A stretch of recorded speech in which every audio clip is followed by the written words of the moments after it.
Hola, ¿qué tal? Aquí Julio Monroy desde Delta Records en Bogotá, Colombia. Hoy tenemos un gran invitado, un gran músico, guitarrista. Bueno, lo vamos a conocer. Recuerden que este live stream va a estar totalmente en inglés, pero tenemos subtítulos activados al español. Hi David, how are you? I'm good, Julio. Nice to see you. Nice to see you again. Thank you for being here in our live stream. Oh, my And pleasure.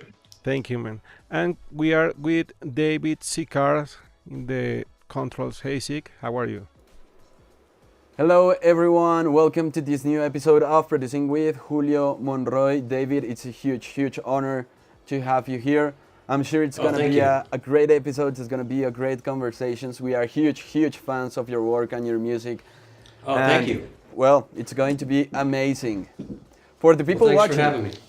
thank you for being here. For the people watching, remember that you can send questions on the comment section on the platform on which you are watching. And we are going to be asking the questions for the two of you.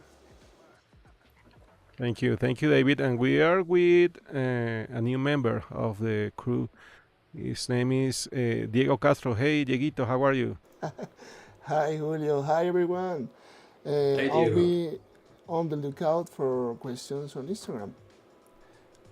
Thank Thank you, you my a lot, friend. David, for being here with us. Oh, my pleasure. Thank you, Diego. Well, David, we have only one mandatory question here. And Okay. can you tell me how did you begin in the music world, in the guitar world? How did you begin?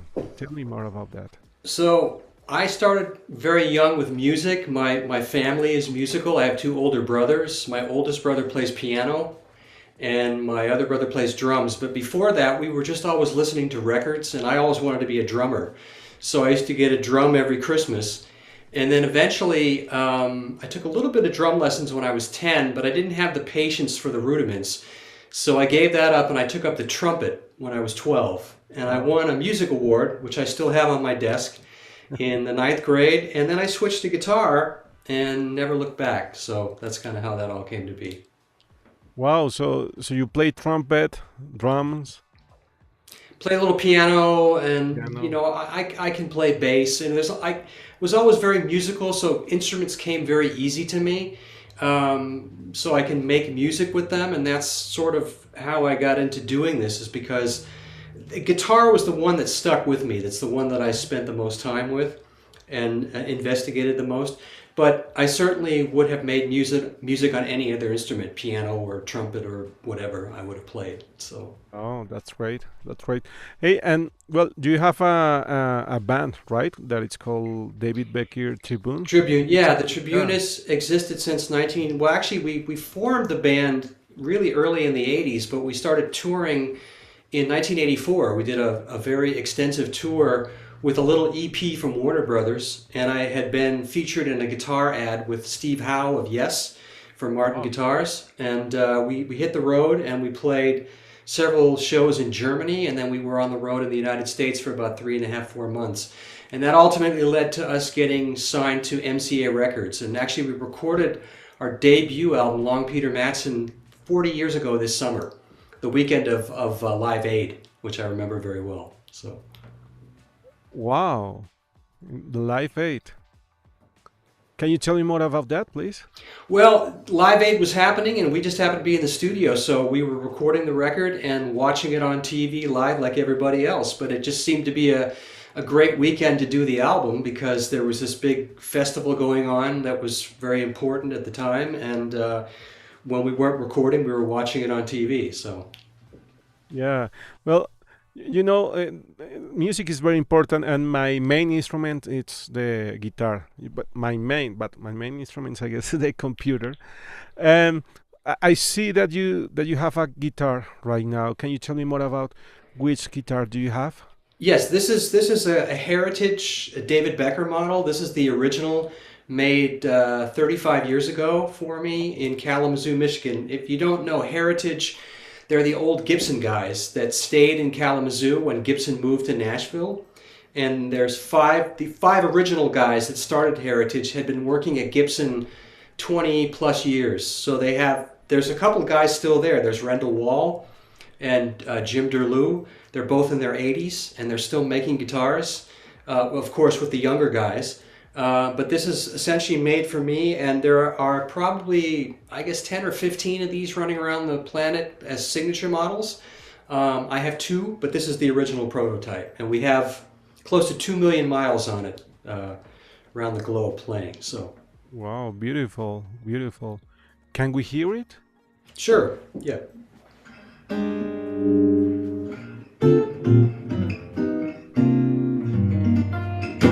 I'll play a little bit later, or I'll do some things that I did on Gravitationally Bound, but you can hear a Wow, little bit of. beautiful, beautiful. Well, I remember I met you in Mexico with David Yes. Becker, and I remember you show us your album, and you told us that your album was mixed in Dolby Atmos. Yes, actually, it was recorded in Dolby Atmos too. Really? If you have some of the footage from the studio session, I was set up with Klaus Trelby, and I was listening, monitoring through Dolby Atmos. So he would set me in a position where I could hear all the speakers, because the music on Gravitationally Bound is actually music that I composed, originally improvised, for a project called Planets, which I did for Space Channel. And that happened originally in 2022 in an empty theater in Brownsville, Texas, where I was asked to improvise pieces for each planet. So I sat in an empty hall and started looping things and doing all these things. And those pieces became the dedicated pieces that are on Gravitationally Bound. Plus, I also composed the title track. But everything was done in Atmos because we wanted to be able to duplicate what I've been doing live, which is layering all these different pieces, all coming from this instrument, by the way. And it just was a suitable environment to do that in. Well, it's amazing, and I have heard your album here in the studio, and sounds pretty amazing. It's beautiful. So, was he the person who mixed the album? So yeah, so Ken and Klaus were officially the guys that mixed the record. Yeah. Klaus and I worked on it together, acting as producer. Ken was executive producer, and then what we did was Klaus did the mixes in Dolby Atmos, of course, but they were recorded that way. And then he would listen to that and make a fold mix in order to make a dedicated stereo mix. So if you get the album, there are two mixes. There's the Dolby Atmos mix, and there's the stereo mix, but they're very much related to each other. A lot of times when you do an album in Atmos, you just do the fold and people go like, okay, that's the stereo mix. But Klaus wanted to utilize what he was hearing from the Atmos mix in order to make a dedicated stereo mix. And I think they both sound equally as good in their environment, for sure. There's a lot of things happening. There's many layers, but all the layers that you hear on that record, I can produce live. And that was the idea, because I've been doing it in theaters now for the last 2 years. I've done about 15 concerts. You saw a little bit of the footage at the beginning of this. And you can actually, hear when I do it on the album, the same kind of thing. I think if I had composed music and just gone in the studio with the idea of mixing it in Atmos, it wouldn't have had the same effect. This music was designed and was created to be in an Atmos environment. Yeah. So even when it's heard stereo, you still get this imaging of the sounds doing what they're doing, and that was the whole idea. Because the Atmos project is very visual for audio-wise when you hear it, and when you see Planets live, whether you see the videos or you see me performing it, it's very visual as well. Yeah. Well, yeah, I remember that when I came back here to Bogota, um, I searched the music on Apple Music, and it was pretty amazing because all the instruments surrounding you. I like it a lot, a lot, and Oh, thank you. and I think that is a good approach of the music, because I have heard a lot of music with guitar or instrumental, but it's only in stereo. So I think It's a good idea to have it in Well, the Atmos. way it came about is Ken Calais. Ken and I have been friends for almost 40 years, and we've worked on many of my records with the David Yeah. Becker Tribune, and I played on a few of Colby's records, his daughter Colby Calais, and we've done some other projects together. So we had talked about coming into the studio at some point, but he called me up and said, "Hey, I want you to come into the new studio, Marshmallow Skies, and record something in Atmos." And so I had all this music from Planets, and it just seemed to be the perfect fit. So, when Klaus and I went in to do this, he made sure that I was hearing things in different speakers, different parts that I was playing. Because the idea was when I loop it live, obviously I'm utilizing a loop pedal, so it's, you're layering and stacking. But in the studio, I was playing each part individually, and it wasn't about just, playing the part for two measures and then taking that. It was just making a whole pass. In fact, on Gravitationally Bound, you showed some video of me playing the brushes on the guitar. That whole pass was live, played. I didn't overdub. I mean, overdub, but I didn't do any, Yeah. like punch-ins or anything, or stop and start. It was one pass because that piece of music is driven by the guitar doing this one static chord, and that's how I compose the piece of music in order to demonstrate something that the universe does. And so it was a good fit to do that, to base everything on that. So a lot of times I would play the whole piece through, and then we would go and say, okay, let's pick the best, so it has a live feel to it as well.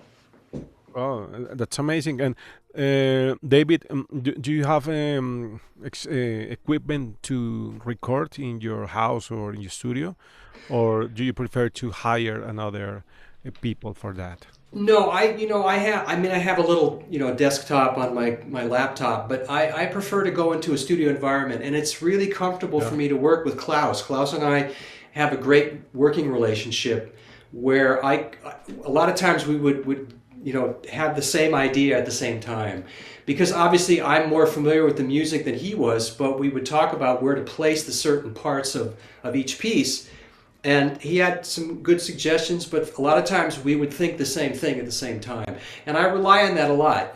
Working with Ken all these years, or working with Klaus or anybody else, I'm always open to having somebody be a little bit of a sounding board in order to help the project, because I'm the composer, I'm the player, but I'm also the producer, so I have to have three hats, and it's always good to have somebody that's got a different perspective that we can share the idea of what we want to do, and I think that's important. It's very healthy.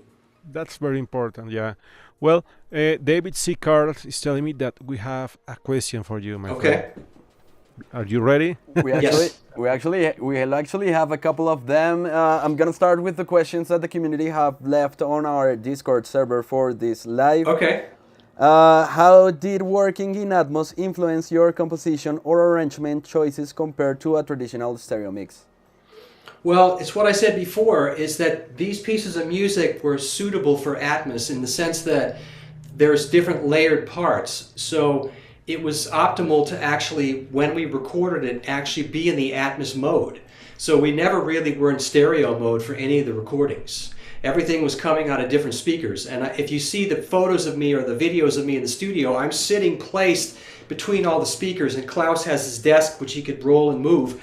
And I had a good sense of where things were coming from. So in that respect, there wasn't any influence that needed to be done other than me just listening to what's going on. Because a lot of things happen when you perform in a theater, when you're playing through, even if it's just playing acoustically, there's a lot of things bouncing off different walls.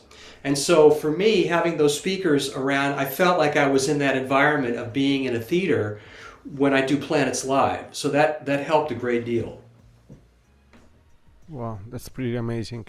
Thank you. Great, fantastic. Diego has another question, right, Chick? Diego has another question. Okay. Yes, we got another question. So, can you describe your creative vision for the spatial experience on this record? Were you trying to place the listener somewhere specific? Well, what I was just basically trying to do was capture the best I could out of the pieces that I had, because all of these pieces started as improvisations. And if you watch the original Space Channel broadcast, which was done a few years ago, everything was done on the fly. Many of them are almost verbatim the way I played them. Of course, they've evolved. So there was things that, being in the studio, I might have heard something that I didn't hear on the live versions where I went, oh, that would be nice to do this or place this here, because I had a more controlled environment. When you're playing in the moment and everything's going on at once, sometimes you don't have a chance to think too much. But for the most part, I think I was able to just transmit the feel of what the live show is all about in Planets. And as I said, Klaus and Ken did an amazing job in putting everything together as far as how it was placed in the Atmos mix. Fantastic, fantastic. I actually have here a comment from Jorge Souto. Saludos, he's saying hi from Montevideo, Uruguay. So thanks, Jorge, a lot for being here with us, Thank you, connecting Jorge. with us. I have a question for the both of you, because Okay. I think that Dolby Atmos is opening like this huge panorama for creative process, and creating for spatial audio is really different than creating from stereo. And the same thing happens when someone mixes Dolby Atmos. So I think it would be great if maybe the two of you can discuss between your roles, for example, your role as a producer and a composer, and Julio talking from the perspective of mixing Dolby Atmos. What's the relationship between this type of engineering, mixing engineering, and the composer? You want to go first, Julio? Well, when I receive a song to mix in Dolby Atmos, I always ask the client or the artist, can you tell me more about the song and what do you want in this song? Hearing all the or thinking in your project with the names of the planets, I was thinking, hey, what was your goal in every song? Because it's like a universe, yeah. So, what was your approach with Klaus when you said, "Hey, can you mix this?" Well, yeah. So because I had improvised the pieces, and when I went in the studio with Klaus, I had already done a couple of live shows, so I had a chance to develop a lot of the pieces, and they're very visual in the sense that they describe at least my perception musically of what those planets look like. And, there wasn't really a lot of discussion other than the nuts and bolts of where we should place something, whether we should double the part or whether we should place it over here. It was more, I felt like there was just a sense of that he understood what I was doing and what I was after, because I didn't have to take a long time to do the parts. In fact, we did the whole album, as far as the playing part of it, I think I did it in 2.5 days. Wow. And that's, I worked quickly, but I knew what I wanted to do. I always said, okay, we're going to start with this part because this is the part that I start with in the loop, and let's use that, and then I build off that. And then other pieces, the same thing. I think, Klaus was just listening and trying to absorb what he was hearing. And as I said, we would come up with the same idea many times just based on listening back without having to verbalize it, which I think is a good sign of a project that, I don't want to say it's effortless, because it wasn't, but that seems to just move on its own. It has its own life. So everybody's aware of, okay, this is what it is. So we just have to treat it this way and do the best we can to make whatever it is do what it's supposed to do and shine. As opposed to having to force something in and try to figure out, hey, that doesn't fit here and that part's not working. We never had any of those issues. We always had the issue that everything seemed to flow naturally. And I attribute that to the fact that I didn't overthink the compositions, because they were all improvised on the fly, meaning I had to play them in real time.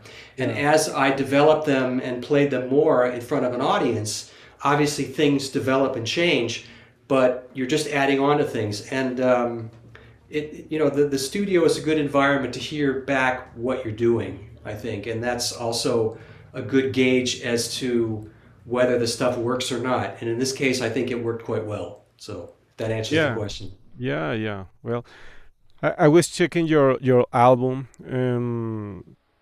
and I was wondering, can you tell me how I don't know many years it took you to compose all the pieces, or what was the the songwriting process for you? You begin with the harmony, with the lead guitar. Are you talking about for Gravitationally Bound or just in Yeah, general? no, Well, gravitationally for bound. Gravitationally Bound, like I said, everything was written or conceived in real time. So I was on a stage in an empty theater with cameras in front of me, and the Space Channel guy would say, Pluto, or he would say Saturn, and he'd give me a little bit of information, and I just started to play. I didn't have any time to think, and I think that's why the pieces came out the way they did, because I was just going by feel. Now, when I compose usually for other projects, a lot of times the harmony will come to me or the melody. And I've had things come where I could work on a piece of music and get it done in 15 minutes, and other times I've taken half a year to finish something.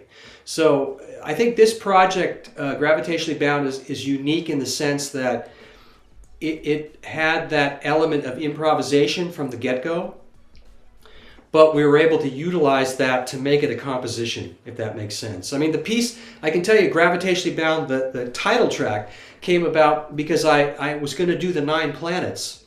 And I told my wife Lori when we were in New Zealand, I was doing concerts down there, that I want to write a piece specifically as a title track that would sort of demonstrate what the solar system does, that the sun is this entity that is the energy and all the planets revolve around it. And so what I wanted to find is one static harmonic chord that would just do one rhythmic figure, and then the piece would kind of do what all the planets are doing, move around that. And I managed to find a way to find chords that would work over this static chord, even though I changed keys. It was a challenge, but it was something that just kind of came to me. I heard this thing in my head when I was in New Zealand, and when I came home, I started playing it, and that took a couple of days to evolve. It was that was probably the most difficult of all the pieces, because the other ones were sort of just all improvised, and that was just a question of just finding the parts that worked best. But for this one, I really gave it a lot of thought as to, okay, if I do this part now, how does that work? And I was listening to what the chord was telling me, and that's how that all came to be. So David, where can we find your music in all the platforms, or? all the platforms you can find it: Apple, Spotify, Deezer, any of those, Amazon. They're all available. And again, Gravitationally Bound is available as an Atmos mix. You can get the stereo mix digitally, or if you want a hard copy, there are hard copy CDs available. You have to order them from Artist Max.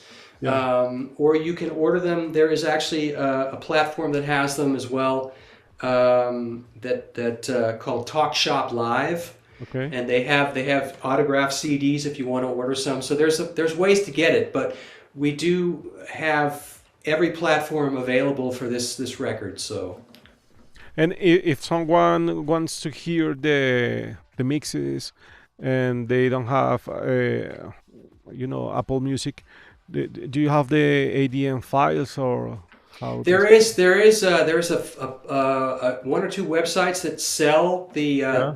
the Atmos mix by itself. I mean, Yeah. you can download it. I think it's high res. I'd have to look the website up, but I can certainly send it to you, and you can post it on Instagram, or I can link it to this when we get the playback of YouTube. So Yeah.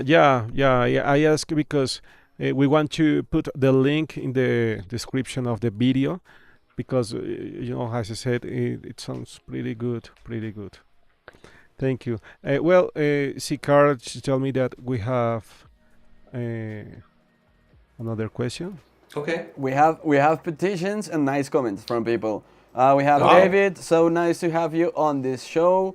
We also have. Can we please listen to you play something from the album? They're Okay. asking if you can Wow. play Yes. guitar. They're anxious I about can. guitar. Okay. okay. I'm So gonna I'm gonna deactivate the do. subtitles. Okay, I'm going to do Gravitationally Bound the way I do it live. And it's going to start with one chord. I'm going to turn my volume down here a little bit so I don't blast you guys out. So just give me 1 second to do that. And let's see, sound, here we go. Okay, so input.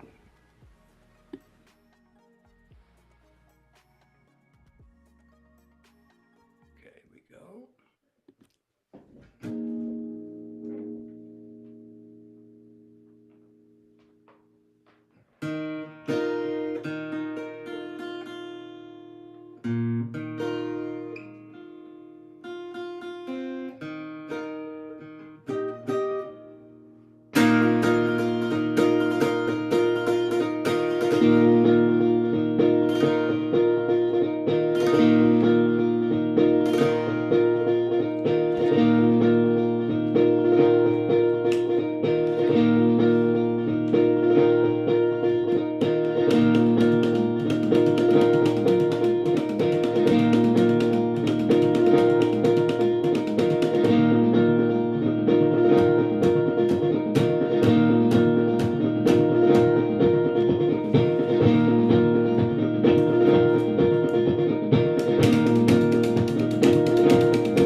amazing. Wow, wow. Amazing. That was Thank you. fantastic. Beautiful. My Beautiful, volume up. wow. Hold on 1 second here. Yeah. Okay, there we go. You guys should hear me Wow. now. Thank you very much. Yeah, so that piece of music started with that guitar part. That's how I wrote it. Yeah. And that was the whole concept of trying to get something that would demonstrate that having one static rhythm. So if you listen, actually in the video I sent you of being in the studio, there's one video, I'm not sure exactly which one it is. I think it's when we're listening back and Ken is sitting in the chair. It goes right to it and you can hear just that guitar coming out of that speaker. I have it here. Okay. Well, that's the drum part.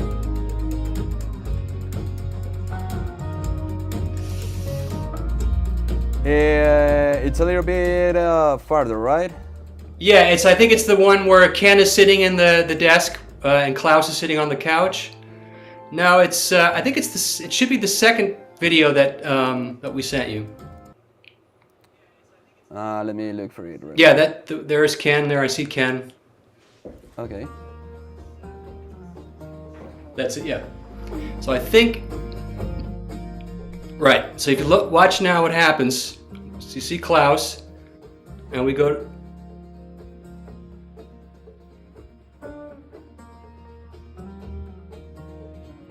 Now, right here, there it is. Hear that? Just this guitar. That's all that is. The strumming part. Wow, fantastic. Yeah.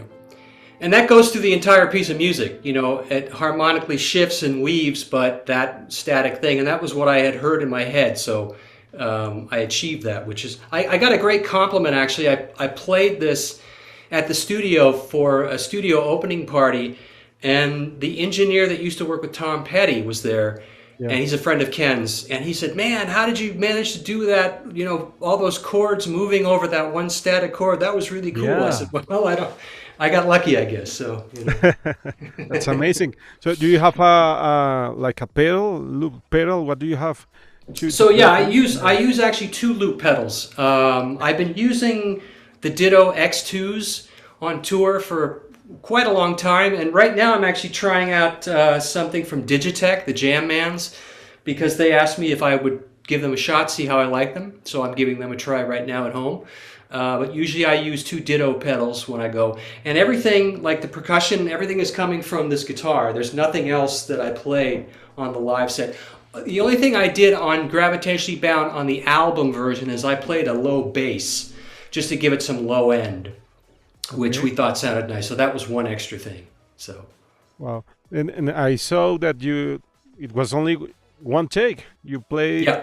Oh, that's amazing, and I like that idea because in these days we have a lot of tools to edit and everything. And yes, no, we didn't do that, and it was we didn't really use a grid or a click track because I don't like playing to those. I mean, I do if I have to, but this was all emanated from whatever part I would play first. So in the case of Gravitationally Bound, I told Klaus, okay, this is where I'm going to start, and I started with that strumming part, and we got that going as long as we could, found a good chunk that we liked, the feel of it, and that's what we started with. So everything, even the drum parts that I played with the brushes were on top of that, just like I did here live. So... oh, that's great. David Sicard, he's telling me that we have some people who wants to say hi. Okay. David Sicard. We do have some people here. We have Natalie Castro from Antelope Audio. Hello, David. Great to see you again since Mexico. Natalie, nice to see you too. Thanks for joining us. Congratulations on the amazing job, and thanks for sharing your masterpiece. Oh, my pleasure. Yeah, I hope to get down to Colombia and bring Planets live. I'd love to go and perform it down there. We have to find a time to do that. So yeah, please. That would be fantastic. I actually have some footage of the promotion where people can actually see a little bit of the live show. I'm gonna send you to that in a minute, so you can tell us more about your live show. Sure. And we have Klaus Trelby as well. We are watching from the studio. Great stuff, Klaus. Wow, thanks for being here. Hey, Klaus. Hey, my friend. How are you? Thanks for joining us. Thank you, Klaus. So we have this video over here. If you can tell us a little bit more about your show. This is the Planets Live. These are the pieces from Gravitationally Bound plus about, I guess, 7 or 8 more pieces to it. It's a 90-minute show where I'm performing with all the visuals behind me and each planet, of course, but also there's some other things I do. I talk about the Aurora Borealis. I have a piece for that. Gravitationally Bound is one too. I've got something for the clouds that I do, and it's a really fun show. It's unlike anything I've ever done before because the visuals are there behind me, and it's live. Everything that you hear from me is all live, and I'm able to reproduce a lot of what you hear on the record. So.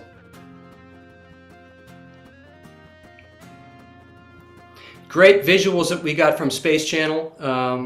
Chad Malum, I have to give a shout out to, who was the inspiration for this whole project. Without Chad, I never would have come up with the ideas. So, looks fantastic. Looks really, really, really, really amazing. We have another comment here from David Becker. Oh, okay. I am watching from my office, and you sound great, baby. She telling. Well, thank you, Laurie Becker. I appreciate that. Okay, great. That's great. And for example, I remember when we post the video of Adam Mosley, when he was recording Close to Me by The Cure, he talked about the importance of the visuals. When you are composing, especially when you are songwriting, for example, this type of albums, immersive albums, do you actually have a picture on your head? Well, I mean, obviously I did for this, but the interesting thing is that when I did the initial compositions for Space Channel, they were done in a theater where I was improvising live. So I didn't have the visuals in front of me. I only had what I knew about, like the planet Saturn or the planet Venus. And I just had to go by feel. For me, music is very visual anyway. When I was a young boy, I was probably 4 or 5 years old, I remember vividly my parents had an album from Edvard Grieg, who is a Norwegian composer, and he has a piece that's called the Piano Concerto in A minor. And I love that piece. I used to listen to that every day and conduct with a little stick. But there was a painting on the wall that I would look at that would remind me of the passages. I didn't know it at the time because I didn't know major and minor, but I knew the difference between what it sounded like and what it looked like. And to me, the major passages were this mountain with snow on top, and the minor passages were this sort of dark crest on the side. And that's just how I visualize music. So I think for me, music has always been visual. I can't explain, but there's a lot of colors that go on and forms. So I think probably that's why it was easy for me to come up with something musically that fit the planets. I mean, I can only gauge from myself, but I've had people come up to me at the shows that are astrologically inclined, and they said, man, you really hit the nail on the head for Saturn or for this or that. And I take that as a huge, huge compliment. So. Wow. Great. I remember you talk us about artist Max, like 20 minutes ago. And can you tell me more about that? Because I was searching and there's Ken Calais and Nittany Paris. Yeah, Ken and Nittany are partners in what's called Artist Max. And Artist Max is a company that they put together mainly to work with young songwriters and develop artists. But because I've known Ken for many, many years, they wanted to put out an immersive recording done at Marshmallow Sky Studios, that's Ken's studio. And so we just decided it would make sense to put it out on the Artist Max label. So I was the guinea pig for the first release of original music. But that's what Artist Max is. And it's all one family of Ken and Nittany and Klaus. They're all, work together at the studio and in the productions that they do. But we have plans to do more things in Atmos. We're talking about a new project, which I won't divulge right yet, but it's been a great working relationship. And obviously working with an old friend. Like I said, Ken and I have known each other for so long. that it's just great to, at this stage of our lives, to be able to work together again. Thank you. Thank you. Well, I have a question for you. Okay. Do you think immersive audio is the future? I definitely think it's something that will become a lot more popular as it develops, because if we look at the evolution of recorded music, we started off with mono going into stereo, and there was an attempt with quadraphonic mixes like they did Dark Side of the Moon. I remember that actually as a kid. And then when the DVD audios were made in 5.1, I did an album with Ken back then for his company. And the development of things, having the ability to hear Atmos in your headphones, if you don't have the speaker system, I think is great. So I believe with the AI, coming up to become more involved in the development of the technology, hopefully in a good way, things like immersive audio will become more standard for everybody. If you think about it, I mean, a movie theater, back in the day, they didn't have the surround sound systems, and now that's just state of the art.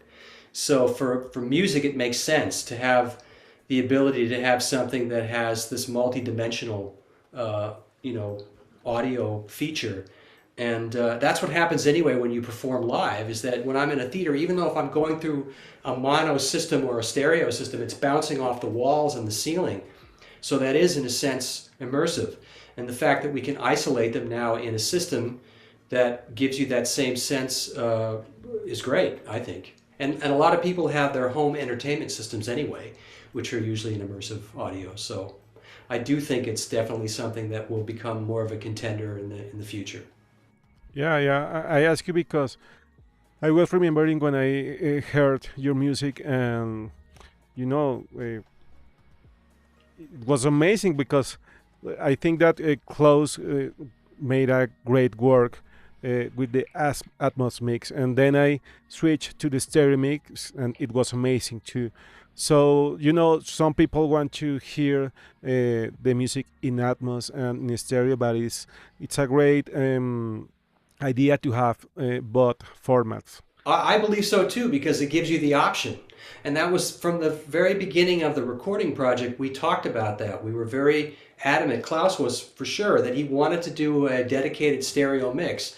So we spent time, making sure that it had all the elements that the Atmos mix had, but in stereo. And you can do that. I mean, I remember hearing an interview with George Harrison when stereo came to be, because until that time the Beatles would listen to their playbacks in mono, and you'd go, okay, my guitar is here and that's good. As soon as stereo came in, it was a new dimension and they had to get used to it. But obviously the technology and the formats, present something to the artist, to the composer, to the musician, and to the engineer and the producer to be able to utilize it to its fullest capacity. And that's what we tried to do, was how can we best fit these pieces that we have in this format, and how can we make sure that the things that shine in the Atmos mix shine in the stereo mix. And I think Klaus did an amazing job.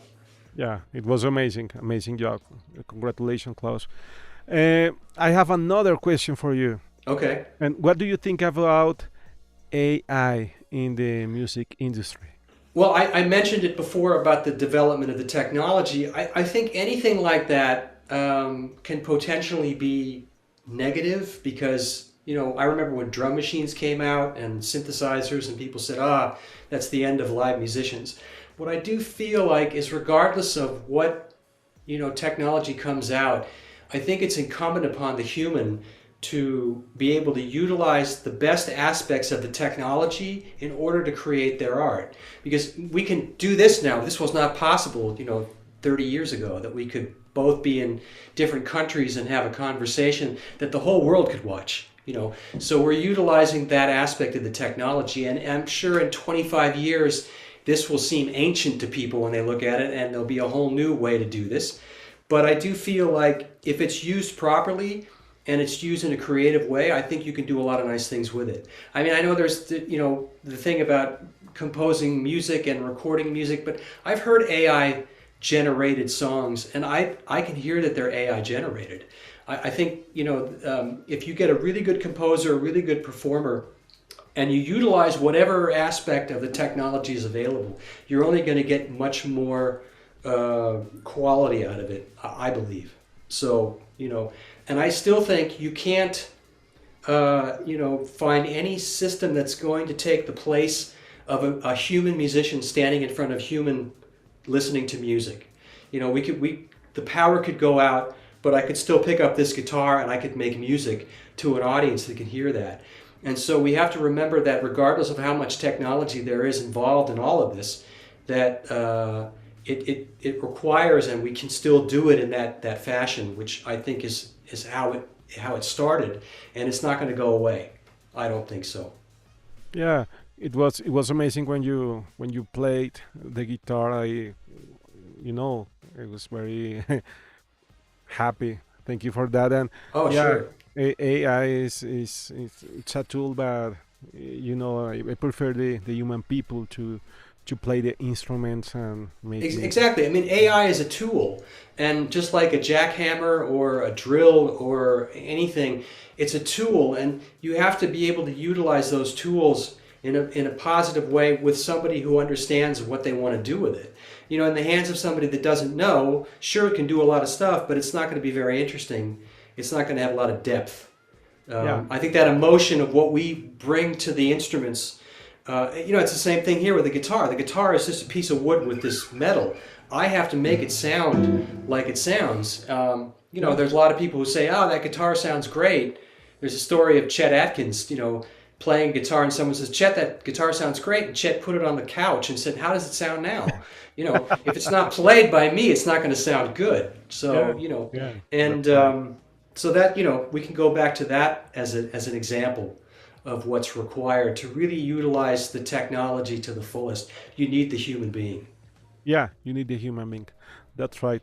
Hey, David, I don't know if it's too much for me to ask you this, but do you have another song that you can play Sure. for Yeah, us, please? I I will love it. play. I will play Venus, and let me turn my volume down. So on the Thank you. album, I have a guest vocalist singing some parts that I came up in the studio. That was Nittany's idea. It was really wonderful what she did, um, and I'm going to do that piece for you now. Let me just bring the level down here so I don't blow everybody out. And this is Planet Venus.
Wow, it was amazing. Thank you. Well, amazing. My volume back up here. Hold on. Let's see. That was amazing. I want to play guitar like you when I grow up. Thank you. Okay. Yeah, man. It was amazing, beautiful piece. Thank you. Yes. Well, again, if you listen to the original that I did at Space Channel, it's almost exactly like that. I don't know where it came from. Just I started to play this ostinato and things just developed. I think a lot of it was, and that's the thing about this format too, is if you're listening to something as you're composing it and you're in the real time world, you have to respond to what's going on around you. Yeah. And that's something that, as a musician, I learned a long time ago, having played with many different musicians and improvising, how to be able to find something that works in the confines of what's happening musically, because it's, even though it's just me, I still have to react to the environment of the sound that I create. So whatever the first thing I play is, that's going to inspire something and something else. So, I do attribute it to the fact that I had a lot of experience doing that, and I got lucky that stuff just sort of gelled, which is always a good thing. So Beautiful, beautiful. I like it. Thank you. Well, David Sicard is telling me that we have some advertisement for this okay. moment. Yes, we do. First of all, there is a huge event coming this week. Am I right, Julio? The Yeah. AES. In Quito, Ecuador. That's right. It's going to be great.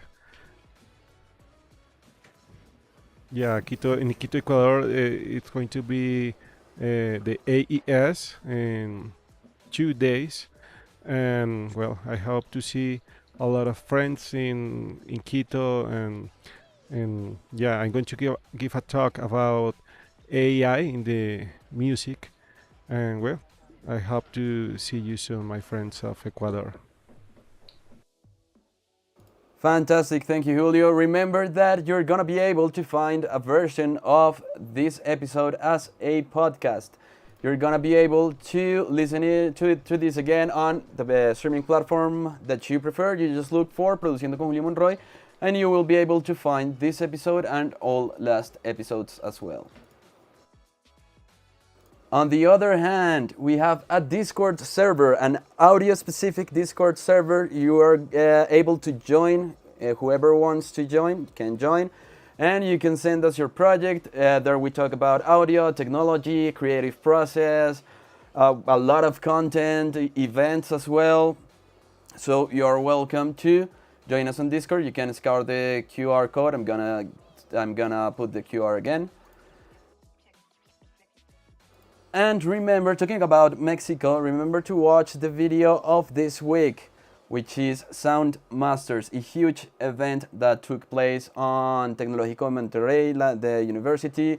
There were a lot of people there. If you want to find more about this, you can go to our YouTube channel and you will be able to see this amazing event and all the people that went there. Wow, it's amazing. Thank you. A lot Thank of you, David. announcements.